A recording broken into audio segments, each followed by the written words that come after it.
The willingness to fight is more important than the ability to fight. You would rather have an untrained man who can't fight be happy to go downstairs and face the burglars with his wife upstairs than a jiu-jitsu expert who shit his pants. It's the ability to override reason and say, I need to do this because I need to do this. There was a time when I was in prison and my lawyers had spoken to Andrew on the phone. There was a conversation with my lawyers about, well, this isn't really about Tristan. He's in jail for being your brother. It's not really about him that much. They know this is bullshit. So what we're going to do is we're going to push for a release of Tristan, and we think we'll be able to get that done, and then we'll push for your release later. And when I heard that, I was furious.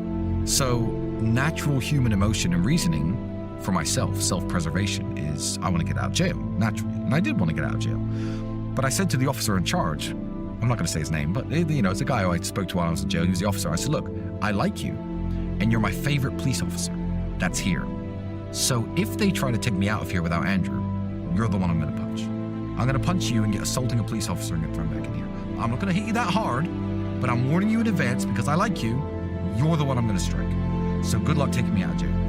I'm happy to override my natural instincts for survival, self-preservation, to do the things that I think need to be done for the people I care about and for the people I love. And I think that's what masculinity is. Not everyone needs to be a 6'4", 240-pound, muscular-bound kickboxer who's handsome and charming and rich and dresses well. But no, that's not what masculinity is. It's not, it's belittled by people like Piers Morgan saying, oh, Andrew, you just stick a cigar in your mouth and pump up your muscles and think that's what... No. Masculinity is much, much more than just that.